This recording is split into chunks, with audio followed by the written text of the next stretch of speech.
Hello, I'm a teacher for Wellspring Secret Voice. I will be reading an extract from my favorite author, Neil Gaiman. The book is called The Graveyard Book, and it's about an orphan who is raised by ghosts in a graveyard. I picked it because it's just really well written, and I think anyone at the school will enjoy reading it, although it is for ages 10 and up, so maybe wait until you're 10 years old. I'm going to read from the beginning, because that's the best place to start. There was a hand in the darkness, and it held a knife. The knife had a handle of polished black bone, and a blade finer and sharper than any razor. If it sliced you, you might not even know that you had been cut. Not immediately. The knife had done almost everything it was brought to that house to do, and both the blade and the handle were wet. The street door was still open, just a little, where the knife and the man who held it had slipped in, and wisps of nighttime mist slithered and twined into the house through the open door.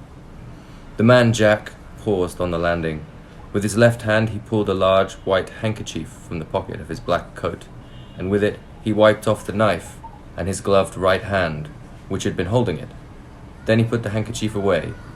The hunt was almost over. He had left the woman in her bed, the man on the bedroom floor, the older child in her brightly colored bedroom, surrounded by toys and half-finished models. That only left the little one, a baby, barely a toddler, to take care of. One more task would be done. He flexed his fingers. The man Jack was above all things a professional, or so he told himself, and he would not allow himself to smile until the job was completed. His hair was dark, and his eyes were dark, and he wore black leather gloves of the thinnest lambskin. The toddler's room was at the very top of the house. The man Jack walked up the stairs, his feet silent on the carpeting. Then he pushed open the attic door, and he walked in. His shoes were black leather, and they were polished to such a shine that they looked like dark mirrors. You could see the moon reflected in them, tiny and half full. The real moon shone through the casement window. Its light was not bright, and it was diffused by the mist. But the man Jack would not need much light. The moonlight was enough. It would do. He could make out the shape of the child in the crib, head and limbs and torso. The crib had high, slatted sides to prevent the child from getting out. Jack leaned over, raised his right hand, the one holding the knife, and he aimed for the chest. And then he lowered his hand. The shape in the crib was a teddy bear. There was no child.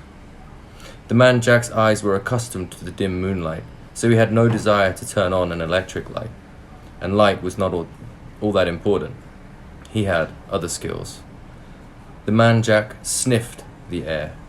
He ignored the scents that had come into the room with him, dismissed the scents that he could safely ignore, honed in on all the smell of the one thing he had come to find. He could smell the child, a milky smell like chocolate chip cookies, and the sour tang of a wet, disposable, nighttime diaper. He could smell the baby shampoo in its hair, and something small and rubbery, a toy, he thought, and then, no, something to suck, that the child had been carrying. The child had been here, it was here no longer. The man Jack followed his nose down the stairs, through the middle of the tall, thin house. He inspected the bathroom, the kitchen, the airing cupboard, and finally the downstairs hall, in which there was nothing to be seen but the family's bicycles, a pile of empty shopping bags, a fallen diaper, and the stray tendrils of fog that had insinuated themselves into the hall from the open door to the street. The man Jack made a small noise then, a grunt that contained in it both frustration and also satisfaction. He slipped the knife into its sheath in the inside pocket of his long coat, and he stepped out into the street. There was moonlight, and there were street lights, but the fog stifled everything, muted light and muffled sound, and made the night shadowy and treacherous. He looked down the hill towards the light of the closed shops, then up the street, where the last high houses wound up the hill, on their way to the darkness of the old graveyard. The man Jack sniffed the air. Then, without hurrying, he began to walk up the hill. That's it. I guess good luck with your semester tests.